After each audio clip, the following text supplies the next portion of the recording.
ouvindo essa noite o escritor Alex Andrade, um amigo, e eu vou passar a palavra para Marina Canguçu Souto, nossa aluna, que vai apresentar o autor. Oi, gente, boa noite. Alex, meu grande amigo, né? Já somos praticamente primos, né, Alex? Nos conhecemos aí. Pois é.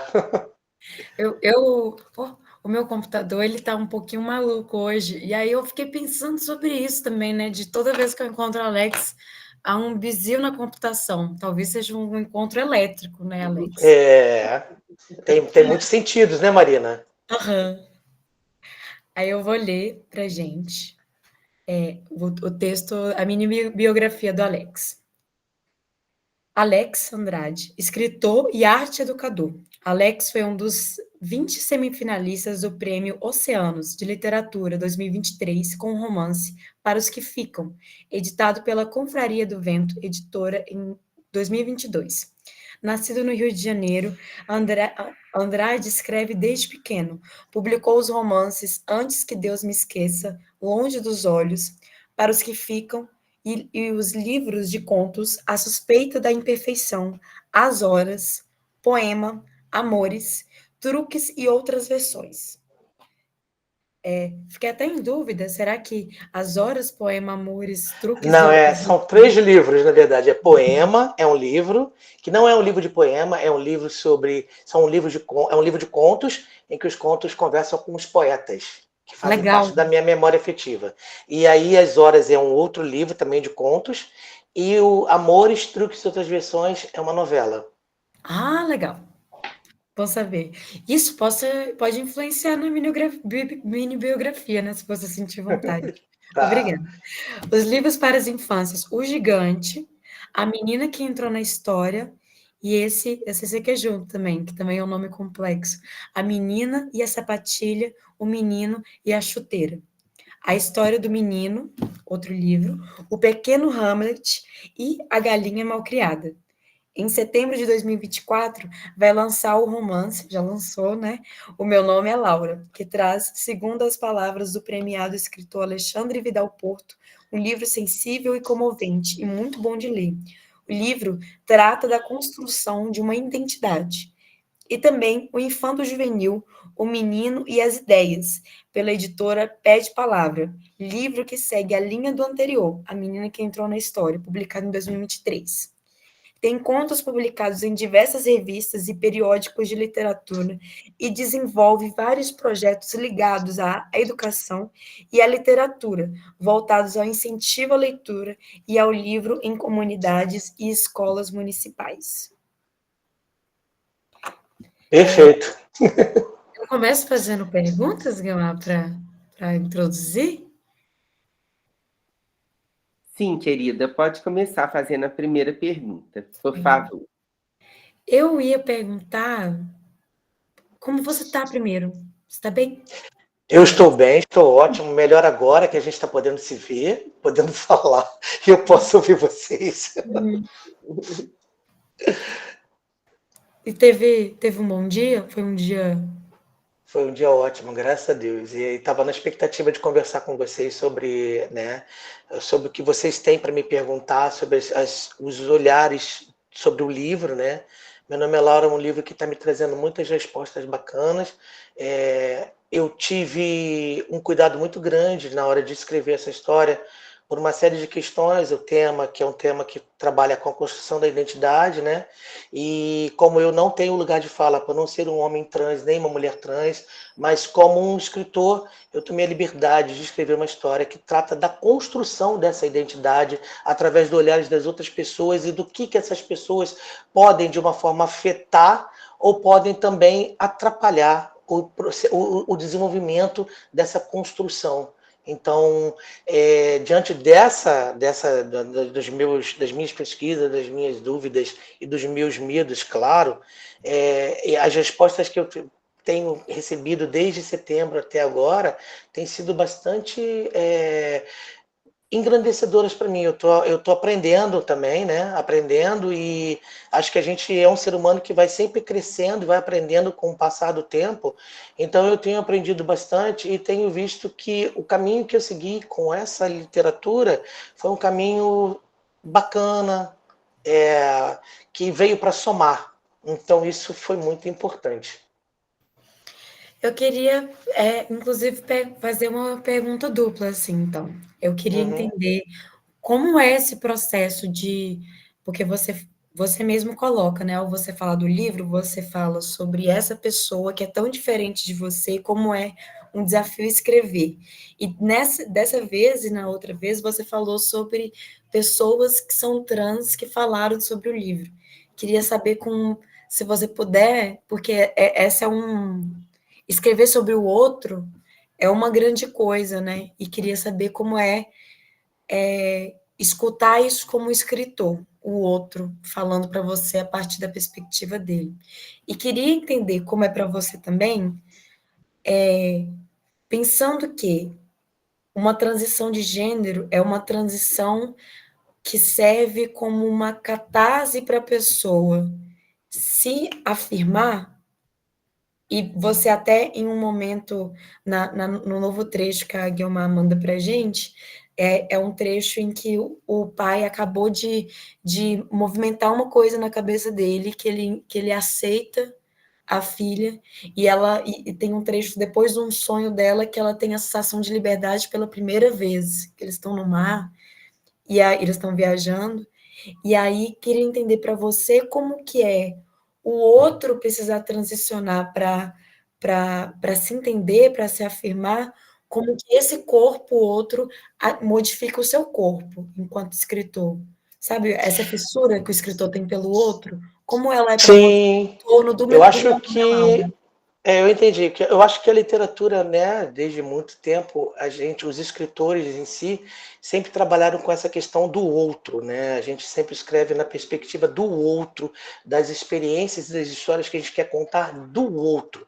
Então, essa perspectiva sempre foi muito presente na literatura, né? E muitas vezes, agora atualmente, né, tem a perspectiva da sua história, né? A gente tem aí o Eduardo Louis, que traz muito das coisas que ele, né, vivenciou. Tem a Annie Ernaux também, que traz uma coisa mais, né, na primeira pessoa, falando um pouco da realidade dela também. Mas na questão do Meu Nome é Laura, e para mim, para eu, Alex, conseguir fazer com que essa história se desenvolva, foi uma perspectiva, uma percepção do mundo que está se movimentando, do mundo que está se modificando, das coisas que estão aparecendo, surgindo, que já estavam aí, mas que a gente agora está tendo possibilidade de ver, porque as pessoas precisam abrir as suas cabeças, fez com que eu, Alex, também tivesse essa janela que se abre, né? Ao mesmo tempo que eu quero botar um livro que seja uma janela que abra também o olhar dos outros para o mundo, eu também estou fazendo isso comigo. É um exercício meu também, entendeu? Eu também estou me abrindo para o mundo com essa janela, junto com o livro que abre também essa percepção do mundo para os leitores. Né? O mundo mudou, olha aí, ó, as pessoas estão mudando, as histórias estão modificando, a gente precisa se adaptar aos novos olhares, às novas perspectivas, os novos sonhos. Então, construir uma personagem que está fazendo essa transição, é óbvio que junto comigo, não, eu não vou transicionar junto com ela, claro, mas há uma movimentação de modificação, que modifica dentro de mim vários olhares e várias percepções. Então eu transiciono de outra forma, através do meu olhar, através do meu sentimento, através da forma como eu vejo o mundo, e é isso que eu quero trazer para os leitores. Então, quando eu falo dessa personagem, na verdade eu falo da construção dessa personagem e não da personagem em si, né? A personagem, eu não falo como a Laura. A Laura, ela é uma personagem que vai surgir no final. Mas o que formou, o que se montou para que ela surgisse é que está ali no livro. São as alegrias, as ansiedades, as dores, a família, a sociedade, a política, a religião, os dedos em riste, tudo isso está no livro, né? Porque quando a gente segue por um caminho que não é o caminho que as pessoas dizem que é o normal, aí vem todo mundo em cima, vem uma avalanche em cima, porque você está saindo do que é normal, né? Que não é normal. Então é isso, eu acho que consegui te responder. Marina, pode ir passando a palavra para os próximos, tá, querida? A primeira pessoa a perguntar vai ser a Gabriela. Boa noite. Boa noite. A minha pergunta, ela tem também um pouco a ver com uma coisa assim mais geral, que puxa essa coisa do outro que a Marina perguntou. Minha pergunta é a seguinte: eu sei que poesia é imitação, enfim, literatura é imitação, é ficção, não necessariamente é algo real. Mas eu queria saber se. Calma, deixa eu formular. Como que você compõe uma personagem que ela é trans? Tipo assim, é só com coisas que você vê diariamente no mundo, que é um assunto que está em alta hoje, ou você pega isso de relatos mais próximos, você tem uma pessoa próxima a você que é trans, que te inspirou a escrever essa história, ou algo nesse sentido? Na verdade, essa história, ela não, como eu disse, né, antes, não é sobre a história de uma pessoa trans, é sobre a construção dessa identidade.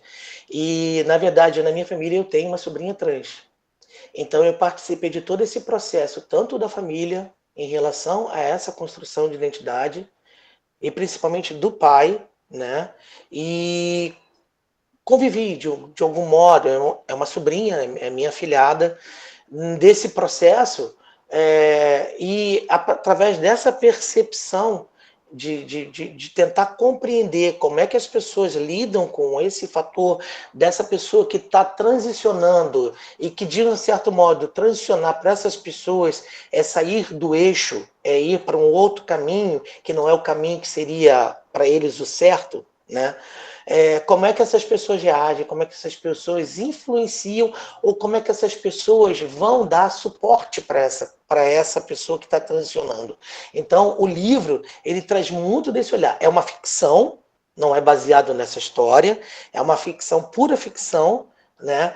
Os personagens não são os mesmos, o pai não é o mesmo pai, não é o meu irmão, né, que seria o pai, mas eu pego essa ideia, entendeu? E eu trago essa ideia para cá, e a partir dessa ideia do que eu vivenciei, do que eu passei ali dentro dessa história, eu construo uma nova perspectiva para que as pessoas possam entender. Porque eu acho que a literatura, eu não sei se a literatura é uma imitação, mas eu acho que a literatura mostra a realidade, né? Acho que faz com que a gente consiga entender a realidade do mundo.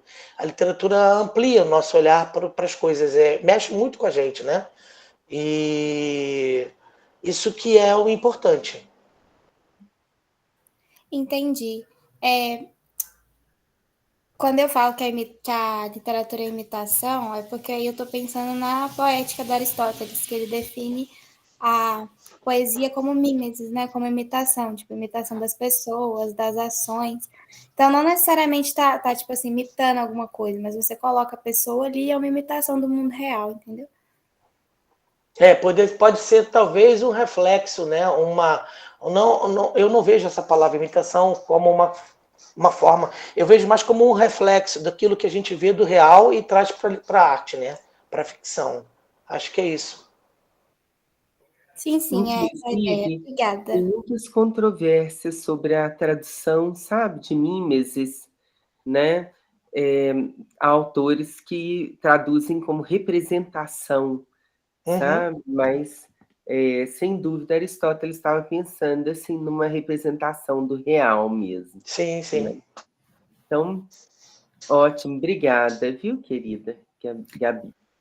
Inclusive no teatro, né? Eu sou das artes cênicas e é uma super questão essa definição do Aristóteles, né? Mas eu acho que recorte também é uma boa palavra.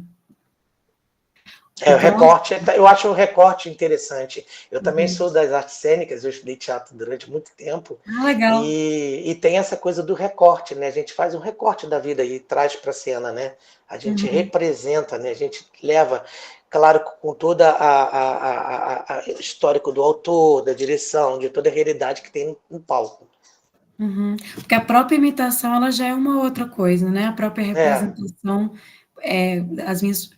Sempre que vem um escritor aqui, eu fico muito pensando na sensação de escrita, sabe? A sensação de escrita é uma coisa que me pega a cabeça. Eu acho que é porque quando eu falo que não é uma imitação, né? Eu digo porque quando você está escrevendo ali é tão real, é tão sai de dentro de você que não tem como você copiar o que é aquilo, mas a gente é o reflexo, é o recorte daquilo que você viu ali e você recorta e transforma em outra coisa. Acho que isso é legal. Legal. Vou seguir só pelo tempo também, porque essa é uma conversa Sim. com calma. Sim. Muita gente quer perguntar isso. O próximo a perguntar é o Vinícius Soares. Boa noite. Tá dando para me escutar? Tá sim. Boa noite, Vinícius. Tudo bom? Só não consigo ver você. Essa eu vou ficar devendo, viu? Tranquilo, tranquilo. Vai lá. Beleza. A minha pergunta é a seguinte. Inclusive, ela conversa um pouco com a resposta que você deu para a Marina. A pergunta é a seguinte. É possível encontrar alguma referência sobre literatura no Meu Nome é Laura? Por exemplo, quando o personagem Pedro se refugia nos contos de Gorky ou nas referências a Nélida Pinon. O mestre russo, escritor de A Mãe, o Gorky, tem uma escrita que referencia o sublime, o profético, e abre espaço para abstração, que é a marca da literatura russa, né? A minha pergunta seria a seguinte: quais são as referências literárias do autor e como elas ajudam a trabalhar com alteridade, com a questão do outro? E uma pergunta mais pessoal: quais seriam seus escritores favoritos, né? Eu penso nos russos, por exemplo, porque particularmente eu gosto muito. Pois é, você pegou aí no ponto certinho, viu, cara? Porque eu gosto muito de literatura russa, eu adoro Tolstói. E li Dostoiévski, gosto do Gorky, né? Mas a minha referência mesmo está aqui no Brasil, tá? A minha referência é Nélida Pinon, é Clarice Lispector, Lígia Fagundes Telles, são essas mulheres. Eu sempre li muitas escritoras, a minha referência toda é ligada nas mulheres. Então, passei minha adolescência lendo muita Clarice, muito Lígia Fagundes Telles, mas eu adoro Tolstói, Dostoiévski, os russos, e as referências elas vão mudando, né? Temos referências semelhantes. Pois é, e é engraçado, né, Guilmar, porque as nossas referências, elas estão ali, a gente sabe que... mas aí vão surgindo novos e novos escritores. Por exemplo, agora eu li e me apaixonei pela Agatha Christoph, né, a Analfabeta, da trilogia dos Gêmeos, que é uma escritora húngara e que é incrível a literatura dela. Aí eu fico assim, cara, mais uma referência aqui, né, 1946, que ela escreveu o livro que conta a história da guerra, da vida dela durante a guerra, e é um livro que é muito autobiográfico, né? O livro está sempre em primeira pessoa, ela conta a experiência dela. Para você ter uma ideia, a Analfabeta tem 50 páginas. E em 50 páginas ela consegue traduzir e mostrar e contar a história da vida dela inteira. E você fica assim, nossa. Então aí você pega lá o Dostoiévski com, sei lá, 900 tal páginas, que é fantástico. E você pega a Agatha Christoph, não é comparando, mas e que tem 50 páginas, que é espetacular.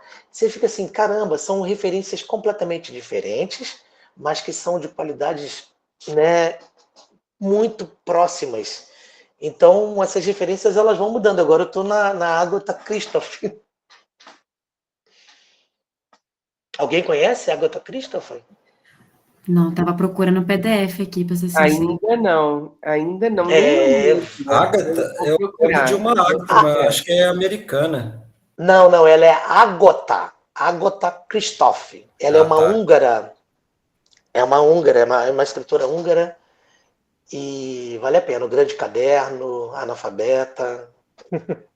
Vamos procurar. Quem tiver PDF e quiser mandar aí para madrugada ser quente. Aqui, ó, o livro tá aqui, ó, gente. Legal. Esse é o Analfabeta. É lindo, lindo, lindo. Você foi respondido, Vinícius. Você se sentiu contemplado? Claro, sim. Muito Você obrigado. O próximo é o Lucas Gonçalves. Opa, boa noite, Alex. Tudo bom? Boa noite, tudo bom, Lucas? Tudo bom, tudo jóia. Então, a minha pergunta é a seguinte, que hoje a gente, felizmente, tem-se muito mais destaque para essas questões de gêneros raciais em literatura, filmes, jogos até, etc, né? Só que, assim, porém, percebo assim, que na mesma proporção que isso acontece, eu vejo assim, que aumenta também aqueles discursos assim, de extrema ignorância mesmo em relação a isso. A gente tem hoje o termo de cultura woke, né, que eles rotulam para tudo que tem minimamente alguma questão desse tipo. Então eu queria saber como que você espera que a representação de gênero na literatura evolua assim, nos próximos anos, com isso em mente. Eu acho que é importante que a gente tenha mesmo, né? Porque essas histórias já aconteciam há muito tempo, né? Elas já estavam entre nós, elas só viviam escondidas nos guetos e nos becos, sempre escondido. E eu acho que é importante que essas histórias sejam contadas, que a gente consiga ir para o cinema, assistir um filme que fale sobre uma relação de dois homens, duas mulheres, de pessoas trans. Eu acho que isso é importante, que na televisão tenha isso, que são representações, isso é muito importante. Agora, e a literatura? A gente tem aí, a gente está no Brasil e a gente tem aqui no Brasil escritoras trans muito boas, que escrevem uma literatura muito boa, tem aí a Mayra Moura, nós temos a Camila Sousa Vilada na Argentina, a gente tem na Espanha, eu esqueci o nome dela, peraí, não vou lembrar o nome, que escreveu um livro lindíssimo, né? Então, eu acho que quanto mais pessoas trans, pessoas gays, quanto mais as pessoas escreverem sobre as suas histórias e suas trajetórias, melhor para que o mundo possa se conhecer, né? Com certeza.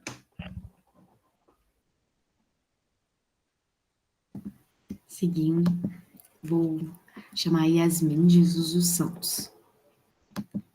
Boa noite, vocês estão conseguindo me escutar? Sim, boa noite, Yasmin. Tudo bem, Alex? Tudo ótimo. A minha pergunta é trazendo um pouco da... Nossa, travou aqui.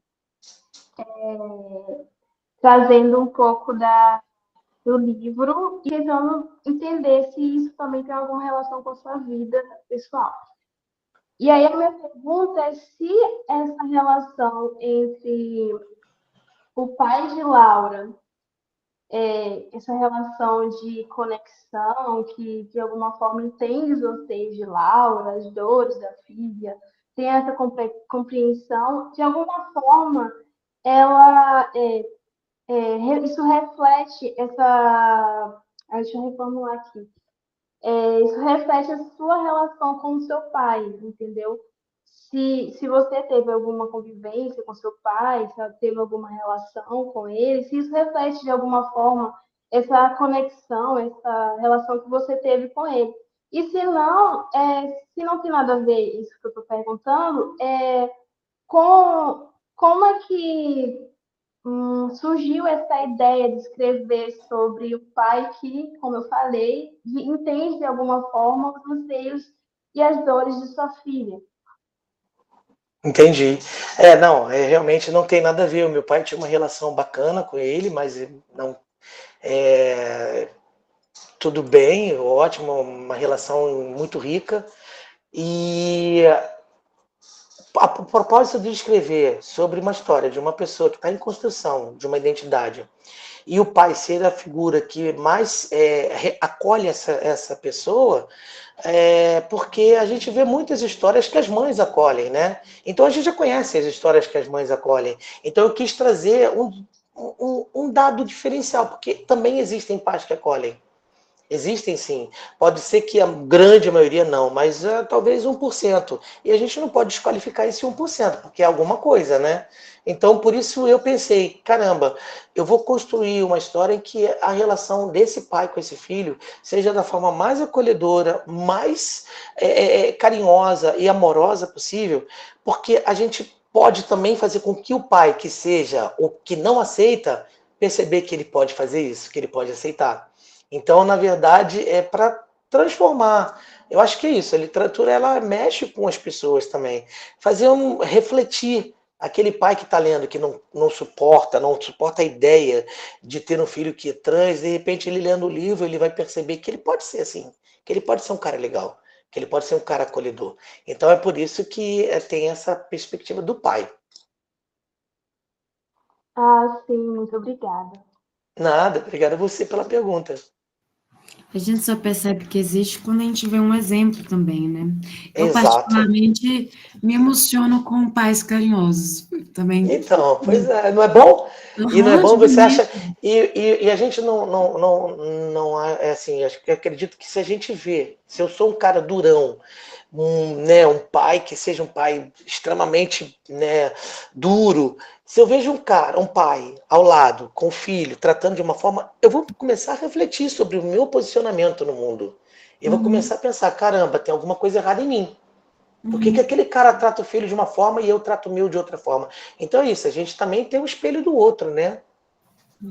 O outro aí eu tô vendo. Eu acho que isso também pode valer para a mãe também. Oi? Como você falou? Eu acho que isso também pode valer para a mãe, né? Que a mãe era o contrário do pai. Ah, sim, sim. Se a mãe também não aceitar e ver essa história de um pai que aceita, ela também pode modificar o pensamento dela, com certeza. Eu acho que tudo é uma questão da questão do 1%, né? As pessoas costumam dizer, mas a maioria dos pais não aceitam, mas tem 1% que pode aceitar. E se esse 1% já aceita, já é um movimento grande pra caramba. E até uma dúvida, também pensando no que a Yasmin falou, de como a gente está acostumado a colocar mulheres como um amor fraterno sabe, o direito da mulher pecar, sabe, o direito da mulher Uhum. também ser a pessoa que erra na história. Sim, com certeza. Todos nós temos direito de errar, né? E todos nós estamos fadados a errar. Eu Amém. achei interessante, sabe, Alex, fazendo um comentário, que muita literatura, né, sobre pessoas trans costuma colocar a mãe devoradora, a mãe, né, a mãe muito amorosa, muito próxima, como a origem, né, de uma definição sexual, né, não biológica, muitas vezes, e o pai sempre como o pai violento, o pai ausente, o pai difícil, né, assim, para gerar essa não identificação. E aí, no seu livro é totalmente diferente, né? Você busca uma outra forma de abordar essa questão, que eu acho ótimo para fugir dos estereótipos, né? Você pode ter todo tipo de famílias, né? Não é, sabe, uma família X ou Y que vai definir a sua sexualidade. Sua sexualidade né, é uma escolha, muitas vezes, que tem a ver com inúmeros fatores, né? Exatamente, é isso aí. Uhum. Quem mais, Marina? Dando prosseguimento, agora é a Marta Conde. Boa noite, tudo bem? Boa noite, tudo bom?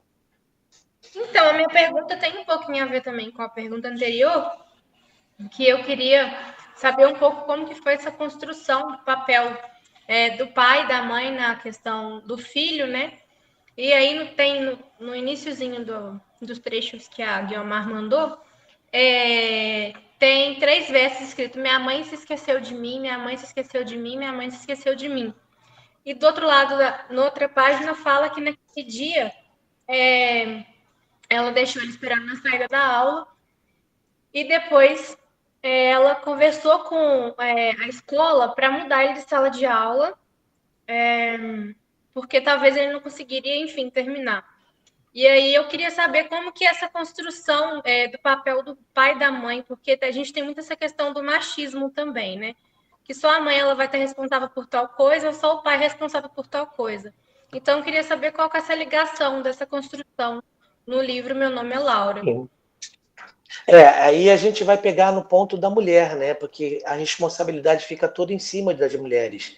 E, mais uma vez, nesse caso, essa mãe se responsabiliza por esse filho. Ela não está esquecendo dele, não. Ela só não sabe lidar com o fato dele ser uma criança diferente. Mas esquecer do filho, não. Ela não consegue lidar com o fato dele ser diferente. Então, ela quer trocar ele de escola, ela quer de turma, ela quer mudar ele de turma justamente por quê? Porque ela não quer que ele sofra. Porque é exatamente a mesma narrativa que todas as mães dizem para um filho que diz para a mãe, que assume para a mãe que é homossexual. A primeira coisa que se fala é: eu só não quero que você sofra. Né? Geralmente é a primeira fala: eu não quero que você sofra. Ou então vai falar para os amigos ou para a família: eu tenho medo do meu filho sofrer. Né?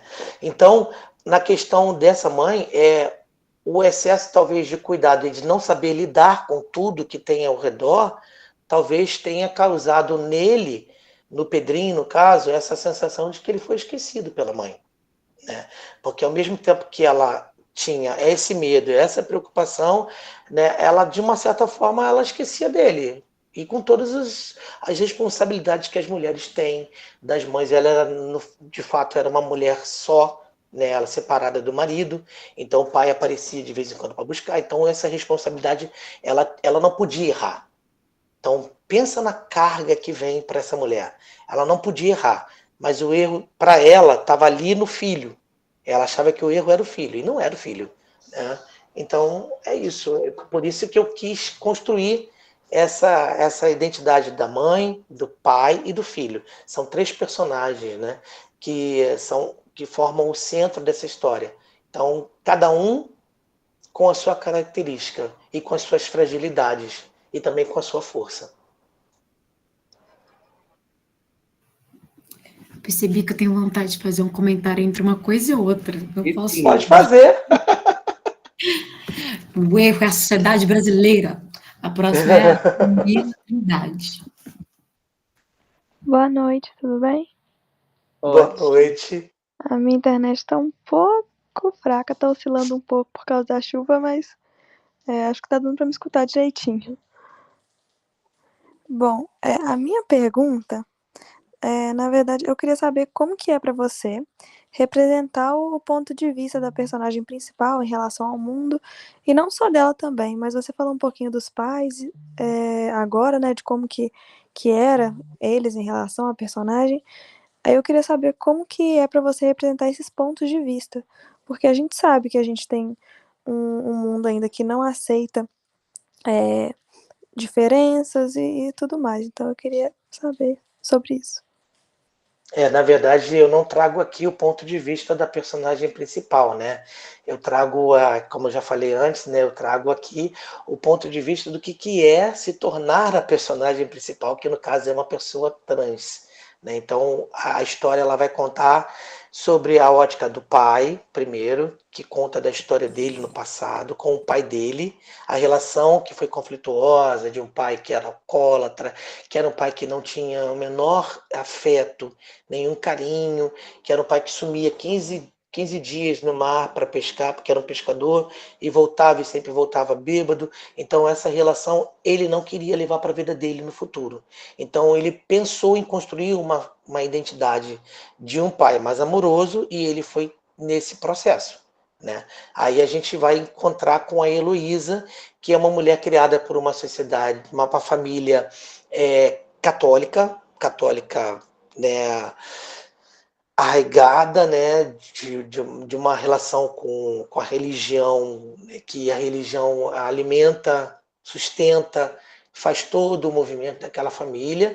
Então essa mulher, ela está ali no cerne dessa família, porque ela precisa ser sempre a que não erra. E aí eles têm o Pedrinho, que é o filho, que aí é uma outra perspectiva de personagem, que é um menino que não se vê no mundo como um menino. Então, assim, ele tá ali no meio dessa constelação ali, tentando se encontrar no meio dessa história toda. Então você imagina, esses três personagens, eles vão se chocar. Ou não. No caso do Pedro, ele não se choca, né? Ele acolhe. Mas a mãe, com certeza, acaba se chocando com o filho.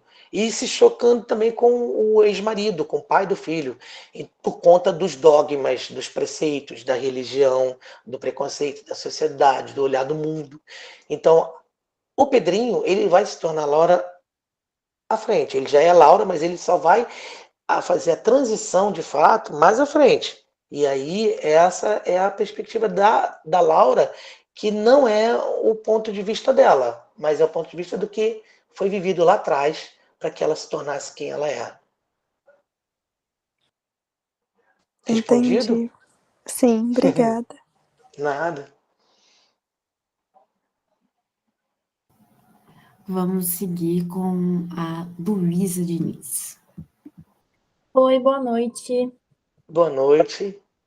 A minha pergunta é mais sobre a escrita, assim. O seu trabalho ele vai transitar entre essa literatura para adultos e uma literatura infantil, né? E aí eu queria saber como que essas duas vertentes influenciam no seu processo criativo e se para você tem algum gênero que te desafia mais. Porque eu acho que ambas as escritas são muito distintas, né? E eu acho que eu tenho essa curiosidade. A maioria das pessoas tem essa curiosidade, é muito engraçada. Eu sempre gostei de escrever contos e mais livros, romance, ele é um texto mais longo, né? E eu trabalho com criança, eu sou professor de educação infantil. Eu sou arte educador e trabalho com escola aqui no Rio de Janeiro com criança pequena.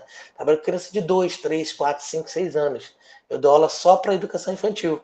Então, dentro da escola, eu comecei a perceber, caramba, eu tenho uma infinidade de público, de leitores aqui, que eu posso contar história para eles. Que o meu trabalho, eu já faço isso. Eu sou um contador de histórias dentro da sala de aula. A minha atividade, arte e educação, é toda ligada com literatura. Eu levo livros da Ruth Rocha, da Ana Maria Machado, vários autores brasileiros da literatura infantil, Ziraldo.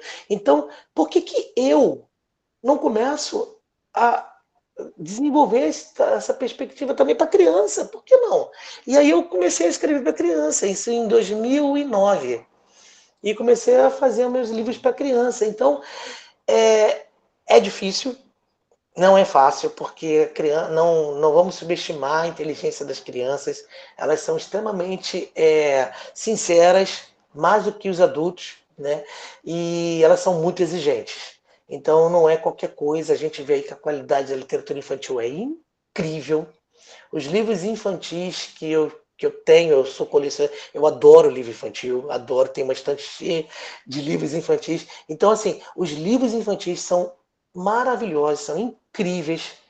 Temos autores fantásticos. Inclusive, eu costumo dizer para os meus amigos, dentro da minha casa, eu digo, gente, leia livro infantil.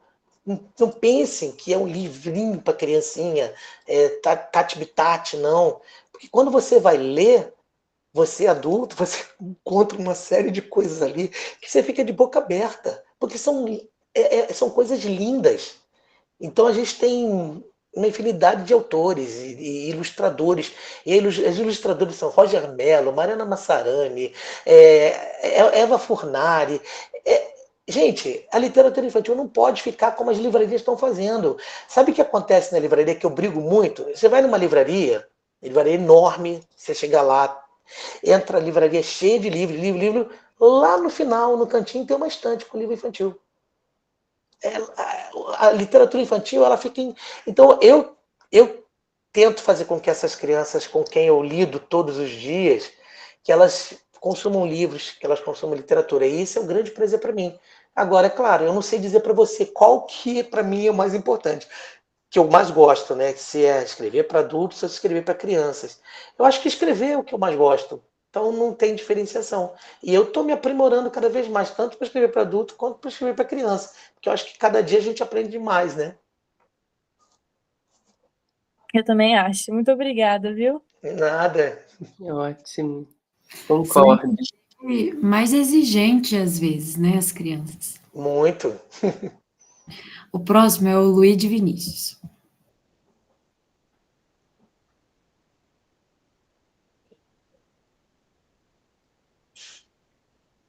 Boa noite. Boa noite. Primeiramente, agradecer a explanação do livro, né? Está muito interessante a leitura e o diálogo acerca do livro.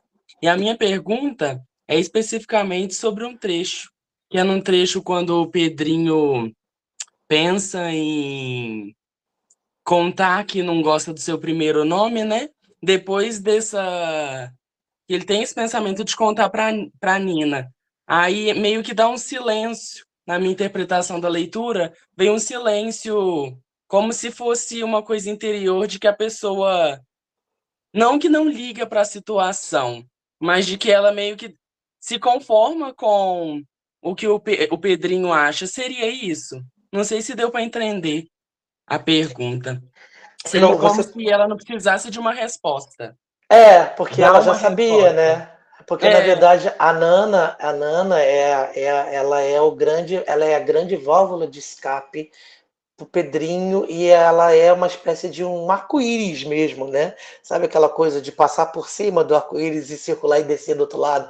A Nana é isso, a Nana ela abre as possibilidades para ele, até sendo a mulher que a Laura gostaria de ser, né? O jeito, a forma, ela se espelha na Nana e a Nana também, de um certo modo, vê em Pedrinho e Laura um pouco do que dessas histórias todas que estão lá dentro guardadas.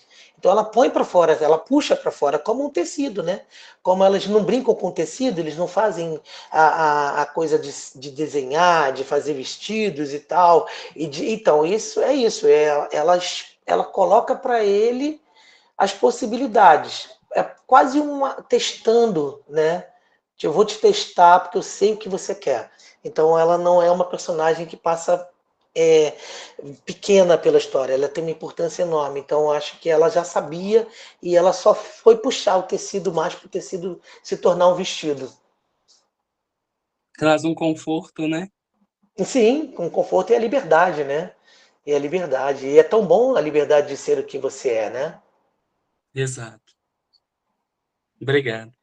Obrigado a você.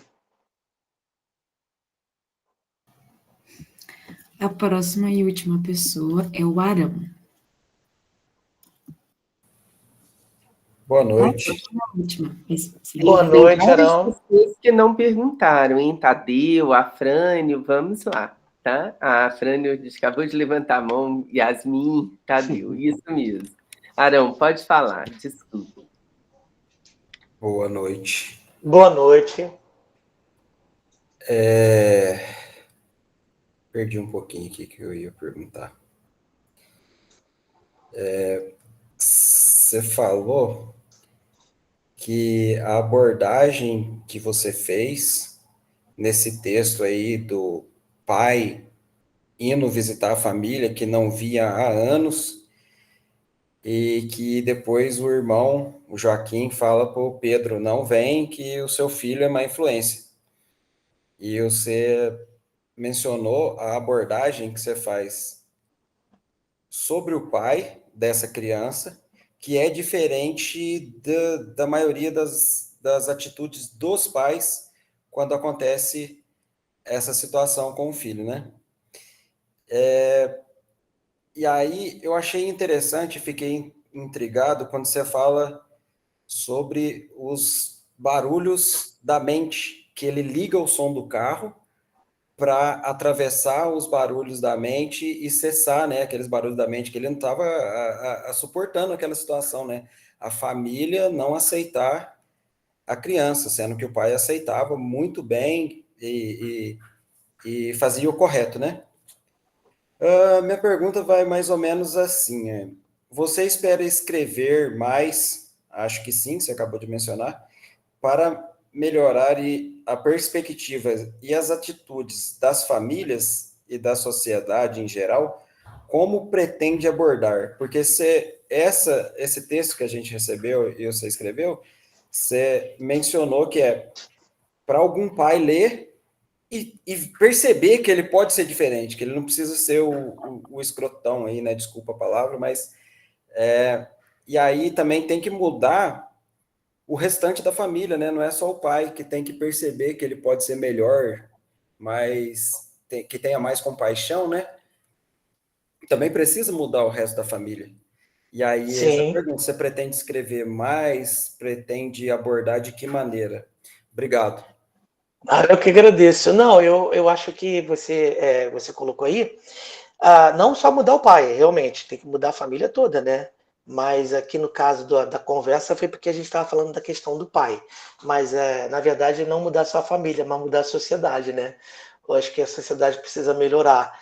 Então, eu acho que eu não tenho um planejamento de se eu vou continuar escrevendo sobre isso, mas eu acho que cada vez que eu sento para escrever alguma história, eu acho que a gente, quando escreve, né, Guilmar, a gente pensa em movimentar o mundo, né? Que a roda continue girando.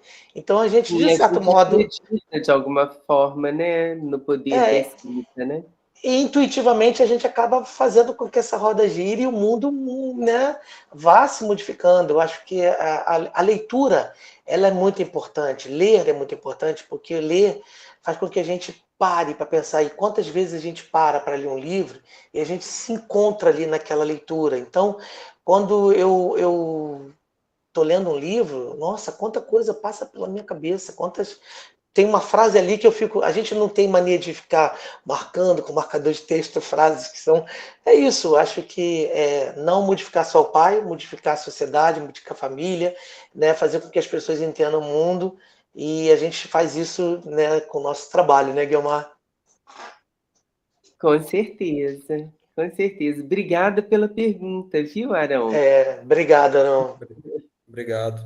Só para colocar mais um parênteses aí, mais uma aspas, eu presenciei 2 casos, né? Um é de uma pessoa de muita idade, acredito que hoje em dia ela deve ter uns 80, 85, quase 90, e isso foi há quase 10 anos atrás, foi uns 8 anos atrás. Aí o filho dela, que já era mais de 30, comentou com ela que era gay, ela não sabia. 30 anos, depois de 30 anos, aí, assim, eu acredito que para essa pessoa, era uma mãe, né, no caso, ela já viveu tanta coisa aí há tanto tempo atrás, né, como a sociedade era tão diferente há tanto tempo atrás, que para ela, assim, foi mais difícil. Só que ela é uma pessoa muito sábia, terapeuta holística, reikiana, então ela comentou como é que ela abordou isso. E tem um outro caso que é do meu sobrinho. O meu sobrinho, quando o meu irmão, que é o pai do meu sobrinho, descobriu que ele era gay, ele expulsou o meu sobrinho de casa. E ficou essa situação muito difícil. Assim, eu não sabia o que fazer, não queria conversar com meu irmão, porque eu sabia que ia gerar atrito. Eu falava assim, é seu filho, você não pode expulsar seu filho de casa, ou você não pode negar o sustento do seu filho por isso. Só esse comentário aí. Eu não queria ir em confronto com o meu irmão, porque ia gerar um atrito muito grande. Às vezes a gente assim, quer tomar atitude, mas também quer evitar um atrito pior, e aí a gente fica no meio do caminho. A gente não sabe se é omisso ou se a gente está preservando a paz, ou é muito turbulento, né? Vários barulhos aqui na mente. Obrigado aí, boa noite para todo mundo. Obrigado pelo relato, pelos 2 relatos muito, muito bacanas. E você vê que a senhora de 85 anos tentou compreender o pai, já talvez não, né, uma questão muito pessoal de cada um deles, mas é muito bacana seu relato aí. Obrigado, viu, Arão? Só mencionar que hoje em dia o meu irmão e o meu sobrinho, que já se formou, foi para a Argentina estudar e já se formou na faculdade, convivem bem. Convivem Que muito bem. maravilha. Só que eu acho que a pessoa mais sábia dessa história toda é o menino que foi expulso de casa, que era inocente na época. Porque ele perdoou tudo de ruim, né, que ele sofreu, que o pai dele fez para ele, e ainda respeita muito o pai dele, até hoje, assim. É muito interessante a relação deles. Que bom que tá tudo em paz, né? E fala para ele um dia que você está do lado Muito dele. obrigada pelo relato construtivo ainda por cima, né, Arão? Muito bom, muito bom. Obrigado, boa noite. Obrigado por tudo aí, por todas as conversas. Obrigada, Arão. Vou continuar, puxar a próxima pessoa, que é a Yasmin. Boa noite, professora. Boa noite, Alex. Eu não sei se essa Boa pergunta noite. foi feita, porque eu entrei um pouquinho atrasada por conta da chuva, mas as duas perguntas delas estão interligadas e é mais referente sobre o processo criativo que você teve. Então, a primeira pergunta é se existe para você alguma cena que seja particularmente mais marcante e simbólica que você considera quando você estava escrevendo e o motivo. E junto com isso, se você pudesse mudar alguma parte da história, como você reescreveria? Se você quisesse mudar alguma parte, que hoje você olha e fala, nossa, poderia ter escrito de outro jeito. Como você faria? Boa noite. Então, eu tenho uma parte do livro da história que eu gosto, que é no terceiro ato, né, terceiro capítulo, que é quando já é a Laura, né, e que a mãe morre. Aí, Luiz, tô dando um spoiler aqui, tá, gente? E quando Laura vai ao enterro, ela faz questão de ir ao enterro e ela vê na lápide escrito: aqui jaz a Heloísa, né, e Pedro, o nome dele, o nome morto. Então a mãe morreu e enterrou junto com ela mesma e o filho, que já era um nome morto. Então é uma cena que dá um certo impacto, né? Eu mesmo, quando li, falei assim, caramba, como é que eu fui fazer uma coisa dessa? Mas, e reescrever, a gente sempre vai se reescrever, né? A gente sempre olha assim e fala assim, podia ter sido melhor aqui, podia ter feito aquilo, não sei o quê. Mas eu acho que o livro, para mim, eu acho que é uma obra fechada, né? Já não tem, eu não vejo mais o que escrever ou o que acrescentar. Eu acho que essa história aqui, eu sigo muito a cartilha da Clarice Lispector, né, que dizia que quando o livro era publicado, ela perdia total autoria do livro. Então, o que tem acontecido comigo ultimamente? Não sei se Marina, não sei se você está notando, eu estou conseguindo ser mais claro com a questão da história, porque eu tenho recebido tantos feedbacks da história em si, do olhar das outras pessoas, que isso está me influenciando a entender a história que eu mesmo escrevi.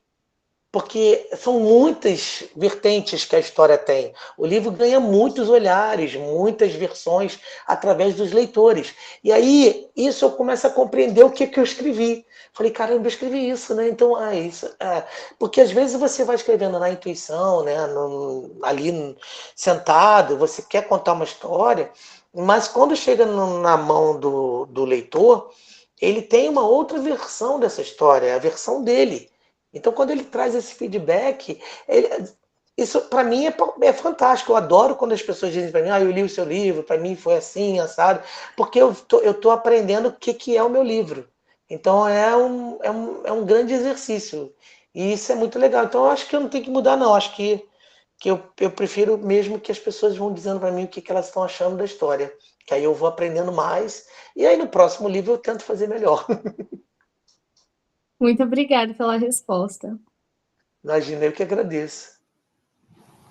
Você falou que é das artes cênicas, eu já li um texto, assim, na graduação também, falando sobre a morte do autor para a gente que faz teatro, né?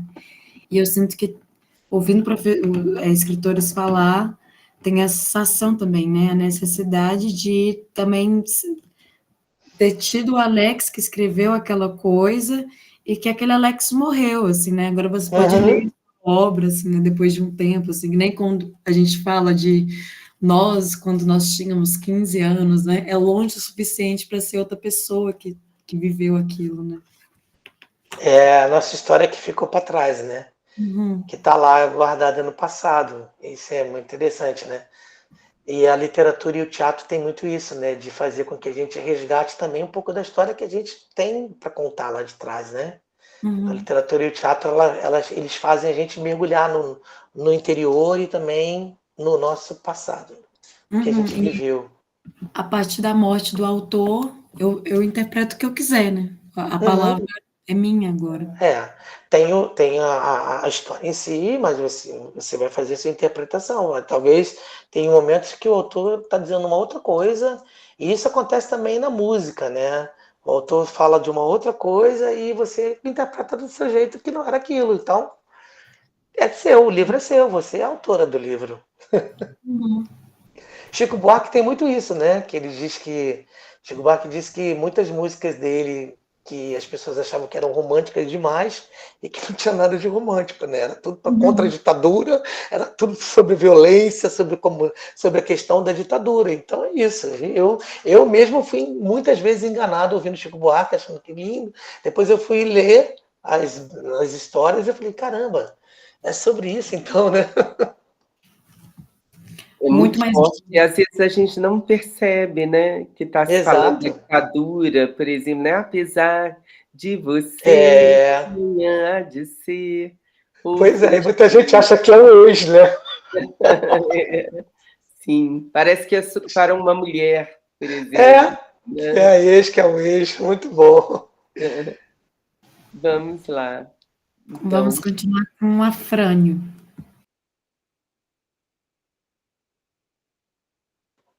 Boa noite, Alex. Boa noite, Afrânio.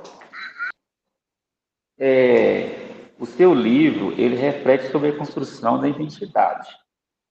Aí eu queria saber de você, que além da busca pela identidade, existem outras temáticas na história, como pertencimento, reconstrução. Acho que parou aqui. Para mim também parou. Talvez parou. Afrânio, congelou um pouquinho. Pode retomar? Repetir sua pergunta? Eu gostaria de saber se, além da busca pela identidade, se existem outras temáticas na história, como pertencimento, reconstrução. Sim, existe, Afrânio. Essa história ela tem muitas camadas, né? A gente ali tem a história do pai, né? Que aí é uma questão do pertencimento dele como homem, como um ser humano, como um sobrevivente de uma relação com o pai que foi uma relação naufragada, e tem a Heloísa que precisa sobreviver apesar de todos os percalços que a vida trouxe para ela, né? Um pai e uma mãe completamente fora do eixo.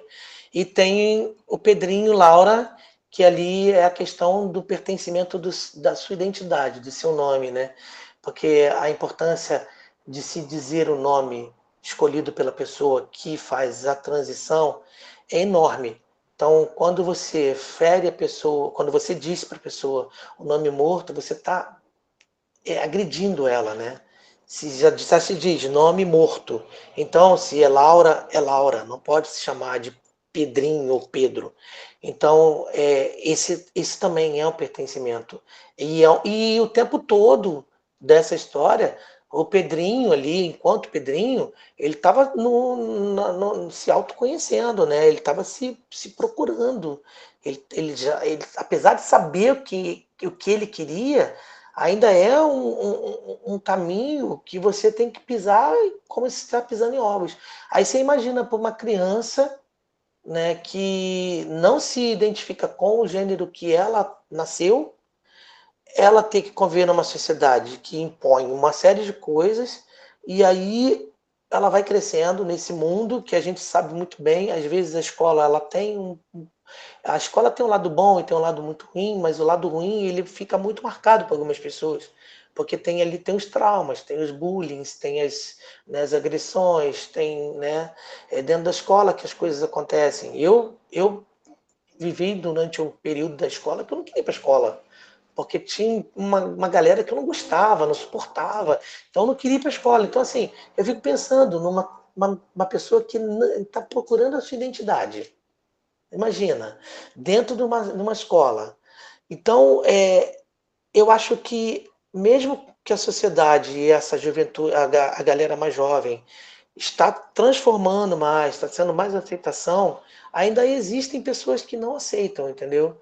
Então, eu acho que é isso. Então, a história tem essa questão do pertencimento da Laura, da pessoa dela, do ser dela, do nome dela e do mundo. Ela precisa ganhar o mundo. É isso. Obrigado, Alex. Eu que agradeço.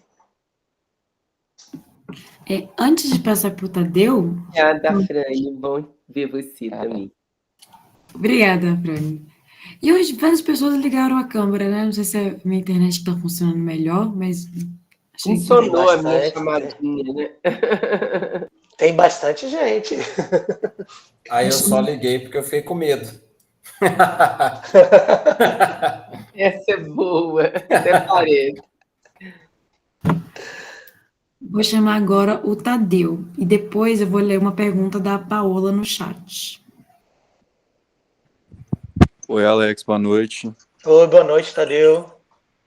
Então, eu estava lendo uma pesquisa, né, científica essa semana que falava que a literatura de ficção consegue aumentar muito a capacidade de empatia das pessoas. E aí, lendo um pouco da sua obra, né, do livro Meu Nome é Laura, eu fiquei pensando que muito desses temas que a gente tem visto agora, né, sobre a questão identitária, é um bom caminho assim, para a gente pensar na construção de uma sociedade mais plural e também provocando essa sensibilidade, né, através da estética, para abrir para a empatia do outro, né, para a alteridade. Aí eu queria te perguntar o que você acha disso. Eu acho fantástico, eu acho que essa pesquisa tem total razão. Eu acho que a ficção, né? A gente tem muitos livros que fazem essa transformação, que fazem com que a sociedade possa olhar outras formas de vida, de viver. Então, acho que é importantíssimo e acho que a literatura tem que fazer isso mesmo. A literatura a arte, ela é para provocar, é para incitar, é para fazer com que as pessoas reajam ao mundo. O que seria de nós sem a arte? Né? A gente ia viver nesse mundo que, com vários negacionistas, a gente está acreditando que a Lua é quadrada, que a Lua não é redonda. Então, eu acho que a arte tem essa força. Eu falo arte porque eu acho que tudo, né? A literatura, a música, né? Tudo, a arte plástica, tudo isso tá tudo junto, trabalhando para que a gente tenha um mundo mais consciente, que a gente possa ampliar o nosso olhar para o mundo. E a gente tendo a arte com esse apoio, a gente não vai virar um bando de robô que acredita no que o cara que tem o poder fala. Porque o que os grandes governantes querem que a gente faça? Que a gente emburreça. Porque uma sociedade burra não vai entender o que está acontecendo lá em cima. Então, quando a gente usa a arte para gritar, para lutar, para vencer e para sobreviver, eu acho que isso é importante. Então, a literatura vai acompanhando todas essas outras artes. Ótimo.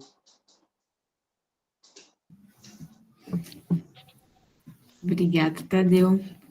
Obrigada, Alex, para finalizar. Obrigado. A pergunta da Paola, que ela tem muito do que você tem dito nas suas falas, e aí talvez também seja uma maneira de fechar esse assunto, né, com o pensamento final.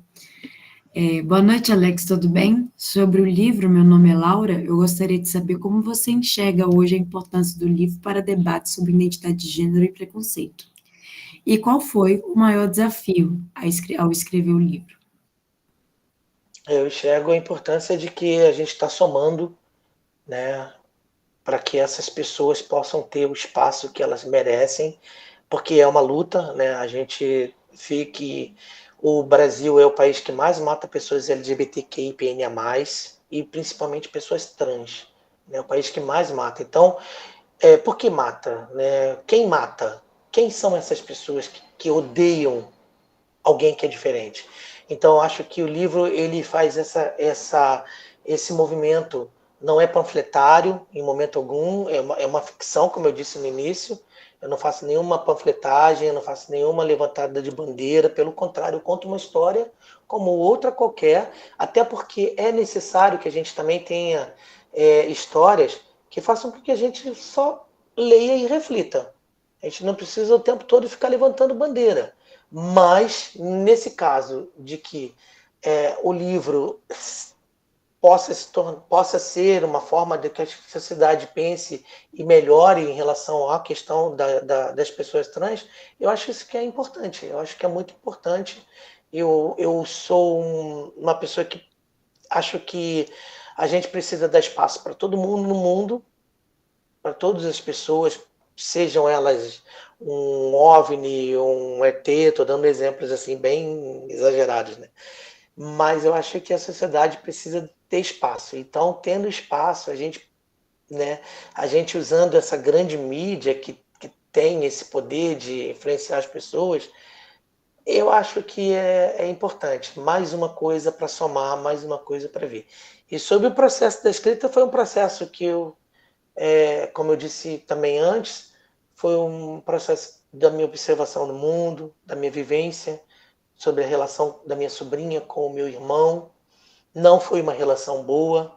Eu não trago aqui a história do meu irmão não aceitava o fato do filho ser trans. Eu fui a primeira pessoa a saber e fui a primeira pessoa a conversar com a minha sobrinha antes de todo o processo de transição. Então, para entender, para dar esse aconchego e dizer, né, das coisas que são necessárias que a gente entenda, e também entender aquela pessoa, porque até eu mesmo, eu digo para vocês, até eu, quando a minha sobrinha virou para mim, disse para mim, né, que ela era uma pessoa trans, eu não tinha percebido até então. Eu passei anos sem perceber. Eu achava que podia ser gay, mas não trans. Aí, como a gente não reconhece uma pessoa que está na sua família, que está do seu lado, e você não consegue, você não reconhece. Então, a minha cabeça fez assim, ó. Eu fiquei sem entender como é que eu não reconheci, como é que eu não vi isso. Onde eu estava que eu não conseguia entender. Então, isso tudo foi para o processo da escrita. Né? Isso tudo foi para dentro. Quando eu sentei para escrever, eu achava que era necessário escrever sobre essa história, né? Para que outras pessoas não tenham que sofrer como muitas sofrem. Eu achava necessário, como os outros livros que eu escrevi, Para os que Ficam, fala sobre a história de uma mulher que passou por um processo de cuidar do pai com Alzheimer. Também é um assunto que também me toca muito, porque ninguém pensa em quem cuida de quem está doente. Então, eu acho que, de certo modo, essas histórias me atravessam. E eu acho que são necessárias de serem contadas porque a gente pode refletir. Então, o processo da minha criação é isso. É do meu olhar do mundo, da minha observação das pessoas, das histórias das pessoas, das coisas que eu trago em mim, das coisas que as pessoas contam para mim, da minha vivência como leitor, da minha experiência no teatro, da minha experiência dentro de sala de aula com as crianças. Então, tudo isso vai no processo de escrita. É isso. Ótimo. Agora, Luigi, Luigi quer perguntar? Luigi? Já perguntou, ele só não Já desceu a mão. perguntou? Esqueceu de abaixar a mãozinha ali? Não, perdão, gente. Eu achei que já tinha tirado.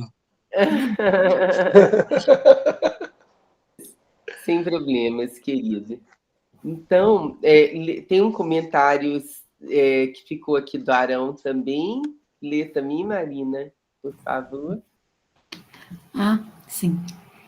Posso deixar uma recomendação de um livro de um autor brasileiro também? Lembrei quando o Alex falou das leituras que gosta e recomendações que fez. É um livro que li há muito tempo, e no meio da leitura eu gargalhava.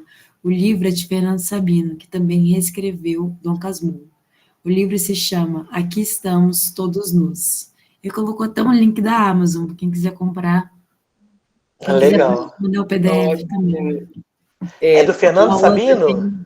Fernando Sabino. Ah, que ótimo. Eu adoro o Fernando Sabino. Fernando Sabino é maravilhoso, né? Era autor da Record, da editora onde eu trabalhei, né? Eu não conheci, que ele já tinha falecido quando eu estava na Record, né? Como editora executiva, mas conheci os filhos dele. Tinha frases incríveis dele, tem uma que eu uso muito, que eu gosto muito, que é assim, tudo acaba bem. Se não terminou bem, é porque ainda não terminou. Então, é ótimo. Maravilhoso. Ele é maravilhoso. E tem as cartas perto do coração, né? Que são as cartas trocadas entre ele e Clarice Lispector. Belíssimo, belíssimo. Belíssimo. Clarice, né? É lindo. Clarice Lispector e dela para ele.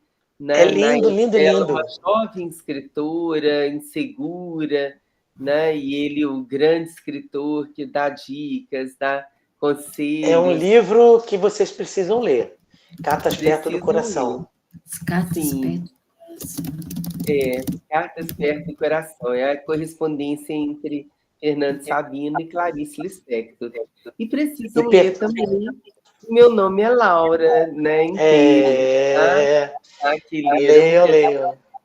Vale a pena, né? Um livrinho lindo ainda por cima, né? Um formato menor assim do que um livro normalmente, né? Lá é lindo, acho muito gostoso assim de manusear também, de ler, né? E é isso. Agradeço demais ao Alex Andrade, né, por ter se disposto, ter disponibilizado seu tempo para estar uma segunda vez conosco aqui, né? Foi ótimo, valeu a pena demais. Eu que agradeço, viu, Guiomar? Agradeço. Adorei quando você falou da possibilidade de conversar novamente. E foi melhor ainda, daquela vez foi muito legal, dessa vez foi melhor ainda. Eu fiquei muito feliz. E quem quiser me seguir no Instagram, eu tô lá. É Alexia de Andrade, né? No Instagram, mas o meu nome é Alexia Andrade, né? E aí me procure, eu estou na página da Guiomar e da Marina. Quem quiser me encontrar, encontra lá. Obrigado pelo convite, obrigado pelas perguntas. Deixa eu colocar aqui o meu, né? Que é underline DE underline Gramont. Aí vocês acham Alex? O meu também, gente. Estou desempregada. Quem quiser me chamar. Me encontrem lá e leiam. Meu nome é Laura, né, gente? Meu nome é Laura, tá aqui, ó. Vocês podem encontrar no site da editora Confraria do Vento. No site eles fazem o envio. E muito obrigado, gente. Muito obrigado mesmo. Eu adorei as perguntas. Foi um encontro muito bacana. Sempre bom conversar com gente que pensa. E vocês estão aqui no meu coração agora, viu? Que bom, que bom. Obrigada, Alex. Muito obrigado. Boa noite para vocês. E uma boa noite para todos. Boa noite. Valeu, Guiomar. Um beijo enorme. Boa noite, Alex. Boa noite, Guiomar. Boa noite, gente. Até uma próxima.